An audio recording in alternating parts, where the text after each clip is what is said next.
ನಮಸ್ತೆ ಎಲ್ರಿಗೂ ಒನ್ ಕರ್ನಾಟಕಕ್ಕೆ ಸ್ವಾಗತ. ನೀವಿನ್ನು ನನ್ನ ಯೂಟ್ಯೂಬ್ ಚಾನಲ್ಗೆ ಸಬ್ಸ್ಕ್ರೈಬ್ ಮಾಡ್ಕೊಂಡಿಲ್ಲ ಅಂದರೆ ದಯವಿಟ್ಟು ಸಬ್ಸ್ಕ್ರೈಬ್ ಮಾಡ್ಕೊಳ್ಳಿ.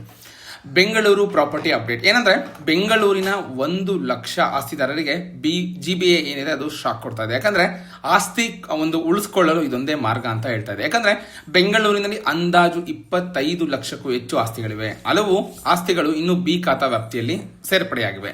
ಅಲ್ಲದೆ ಸಾವಿರಾರು ಆಸ್ತಿಗಳು ಇನ್ನೂ ಕೂಡ ತೆರಿಗೆ ವ್ಯಾಪ್ತಿಗೆ ಒಳಪಟ್ಟಿಲ್ಲ. ಅಲ್ಲದೆ ಗ್ರೇಟರ್ ಬೆಂಗಳೂರು ಪ್ರಾಧಿಕಾರ ಏನಿದೆ ಹಾಗೂ ಅಂದ್ರೆ ಪ್ರಾಧಿಕಾರ ವ್ಯಾಪ್ತಿಯ 5 ಪಾಲಿಕೆಗಳಿಗೂ ಆಸ್ತಿ ತೆರಿಗೆ ಸಂಗ್ರಹದಿಂದ ಬರುವ ಹಾಗೂ ಆಸ್ತಿಗಳಿಗೆ ಸಂಬಂಧಿಸಿದಂತೆ ವಿಧಿಸುವ ಆದಾಯದಿಂದಲೇ ಅತಿ ಹೆಚ್ಚು ಆದಾಯ ಬರ್ತಾ ಇದೆ. ಆದರೆ ಬೆಂಗಳೂರಿನಲ್ಲಿ ಅಂದಾಜು 1,00,000ಕ್ಕೂ ಹೆಚ್ಚು ಆಸ್ತಿದಾರರು ಆಸ್ತಿ ತೆರಿಗೆ ಬಾಕಿ ಉಳಿಸಿಕೊಂಡಿದ್ದು, ಈ ರೀತಿ ಅಂದ್ರೆ ಆಸ್ತಿ ತೆರಿಗೆ ಬಾಕಿ ಉಳಿಸ್ಕೊಂಡ್ರಿಗೆ ಗ್ರೇಟರ್ ಬೆಂಗಳೂರು ಪ್ರಾಧಿಕಾರ ಇದೀಗ ಒಂದು ಶಾಕ್ ಕೊಡೋದಕ್ಕೆ ಮುಂದಾಗಿದೆ. ಹೌದು, ಬೆಂಗಳೂರಿನಲ್ಲಿ ಅಂದ್ರೆ ಏನು ಆಸ್ತಿ ತೆರಿಗೆ ಬಾಕಿ ಉಳಿಸ್ಕೊಂಡಿದ್ದಾರೆ ಅವ್ರಿಗೆ ಈ ಒಂದು ಗ್ರೇಟರ್ ಬೆಂಗಳೂರು ಬಿಸಿ ಮುಟ್ಟಿಸ್ಬೇಕು. ಈ ನಮ್ಮ ವ್ಯಾಪ್ತಿಗೆ ಏನ್ ಬರುತ್ತೆ, ಆ 1,00,000ಕ್ಕೂ ಹೆಚ್ಚು ಆಸ್ತಿಗಳು ತೆರಿಗೆ ಬಾಕಿ ಉಳಿಸ್ಕೊಂಡಿದ್ದು ನೋಟಿಸ್ ಜಾರಿ ಮಾಡುವುದಕ್ಕಾಗಿ ಮುಂದಾಗಿದೆ. ಅಂದ್ರೆ ಯಾರೆಲ್ಲ ಒಂದು ತೆರಿಗೆನ ಕಟ್ಟಿಲ್ಲ ಅವರು ಆದಷ್ಟು ಬೇಗ ಕಟ್ಟಬೇಕಾಗತ್ತೆ. ಇಲ್ಲ ಅಂದ್ರೆ ನೋಟಿಸ್ ಬರುತ್ತೆ. ಸೊ ಫರ್ದರ್ ಏನ್ ಆಕ್ಷನ್ ತಗೋಬೇಕು ಅನ್ನೋದನ್ನ ಪ್ರಾಧಿಕಾರ ತಿಳಿಸುತ್ತೆ. ಹಾಗೆ ನಗರದಲ್ಲೂ 1,00,000ಕ್ಕೂ ಹೆಚ್ಚು ಆಸ್ತಿಗಳು ತಮ್ಮ ತೆರಿಗೆಯನ್ನು ಬಾಕಿ ಉಳಿಸ್ಕೊಂಡಿದೆ. ಇದು ಒಟ್ಟು ಆಸ್ತಿಗಳಲ್ಲಿ ಅಂದ್ರೆ ಸುಮಾರು 5% ಅಂತ ಗ್ರೇಟರ್ ಬೆಂಗಳೂರು ಪ್ರಾಧಿಕಾರ ಕಂದಾಯ ವಿಭಾಗದ ವಿಶೇಷ ಆಯುಕ್ತ ಮುನೀಶ್ ಮದ್ಗಿಲ್ ಅವರು ತಿಳಿಸಿದ್ದಾರೆ.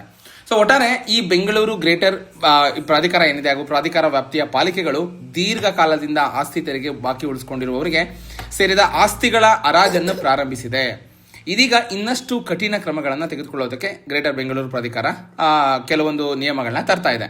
ಆಸ್ತಿ ತೆರಿಗೆ ಬಾಕಿ ಪಾವತಿ ಮಾಡದ ಆಸ್ತಿಗಳಿಗೂ ಕೂಡ ಸಂಕಷ್ಟ ಎದುರಾಗಿದೆ. ಅಂದ್ರೆ ಇನ್ಮುಂದೆ ಬೆಂಗಳೂರಿನಲ್ಲಿ ಸುದೀರ್ಘ ಅವಧಿಯಿಂದ ಆಸ್ತಿ ತೆರಿಗೆ ಏನಾದರೂ ಬಾಕಿ ಉಳಿಸ್ಕೊಂಡಿರೋದ್ರೆ ಆ ಆಸ್ತಿಗಳಿಗೆ ಒಂದು ಶಾಕ್ ಕೊಡಬೇಕು. ಅಂದ್ರೆ ನೋಟಿಸ್ ಕೊಡ್ತಾರೆ. ಬಾಕಿ ಪಾವತಿ ಮಾಡದೇ ಇರುವ ಆಸ್ತಿದಾರರಿಗೆ ಆಸ್ತಿಗಳ ಹರಾಜು ಹಾಕುವ ಸಾಧ್ಯತೆ ಕೂಡ ಇದೆ ಅಂತ ತಿಳಿಸಿದ್ದಾರೆ.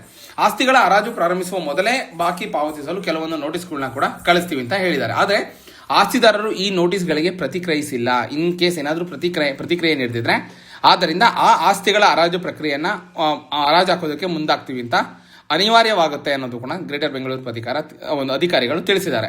ಹರಾಜಾದ ಎಲ್ಲಾ ಆಸ್ತಿ ಮಾಲೀಕರಿಗೆ ಮುಟ್ಟುಗೋಲು ಹಾಕಿಕೊಳ್ಳುವ ಮೊದಲೇ ನೋಟಿಸ್ಗಳು ಹಾಗೂ ಸಾಕಷ್ಟು ಅವಕಾಶಗಳನ್ನು ನೀಡಲಾಗಿದೆ ಅಂತ ಅಧಿಕಾರಿಗಳು ತಿಳಿಸಿದ್ದಾರೆ. ಸೊ ಒಟ್ಟಾರೆ ಏನಾದರೂ ನೀವು ಟ್ಯಾಕ್ಸ್ ನ ಕಟ್ಟದೆ ಉಳಿಸ್ಕೊಂಡಿದ್ರೆ ಅಥವಾ ಅನೇಕ ವರ್ಷಗಳಿಂದ ಟ್ಯಾಕ್ಸ್ ಕಟ್ಟದೇ ಇದ್ರೆ ಆಸ್ತಿಗಳನ್ನ ಹರಾಜು ಹಾಕೋ ಅಧಿಕಾರ ಕೂಡ ಸರ್ಕಾರ ತೆಗೆದುಕೊಳ್ತಾ ಇದೆ. ಸೊ ಒಟ್ಟಾರೆ ಜನಗಳು ಇಲ್ಲಿ ಯಾವ ರೀತಿ ಶಾಪ್ ಆಗ್ತಾ ಇದ್ದಾರೆ, ನಾವೇ ಓಟ್ ಹಾಕಿ ಟ್ಯಾಕ್ಸು ಕೂಡ ಕಟ್ಟಿ ನಾವೇ ಬಂಡವಾಳ ಹಾಕಿ ಆಸ್ತಿಗಳಿಗೆ ಇವ್ರ ಹತ್ರ ಹರಾಜು ಹಾಕಿಸ್ಕೋಬೇಕು, ಟ್ಯಾಕ್ಸ್ಗಳನ್ನ ಕೂಡ ಜಾಸ್ತಿ ಮಾಡಿದ್ದಾರೆ, ಸೊ 1 to ಡಬಲ್ ಆಗಿದೆ ಅನ್ನೋ ಜನಗಳ ಮಾತು ಕೂಡ ಕೇಳಿಬರ್ತಿದೆ. ಈಗ ಅನೇಕ ಆಗಿರ್ಬೋದು, ತುಮಕೂರು, ಮೈಸೂರು ಎಲ್ಲ ಕಡೆ ನಿಮ್ಗೆ ನೋಡ್ಬೋದು, ಎಲ್ಲ ಆಸ್ತಿಗಳಾಗಿರ್ಬೋದು ಅಥವಾ ಬೈಕ್ ನಿಲ್ಸಿದ್ರೆ ಪಾರ್ಕಿಂಗು, ಕಾರ್ ನಿಲ್ಸಿದ್ರೆ ಪಾರ್ಕಿಂಗ್ ಚಾರ್ಜಸ್, ಸೊ ಈ ರೀತಿ ಅನೇಕ UGD ಇದು ಡಬಲ್ ಆಗಿದೆ. ಸೊ ಈ ರೀತಿ ಅನೇಕ ಕಂಪ್ಲೇಂಟ್ಗಳು ಕೇಳಿಬರ್ತಿದೆ.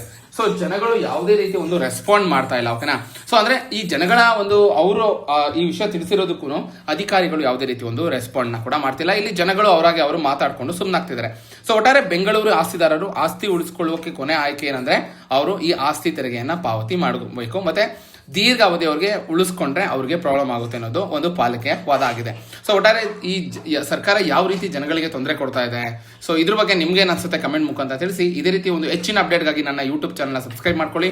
ಇದೇ ರೀತಿ ಸಪೋರ್ಟ್ ಮಾಡ್ತಾ ಇರಿ. ವಿಡಿಯೋ ನೋಡಿದಕ್ಕಾಗಿ ಧನ್ಯವಾದಗಳು.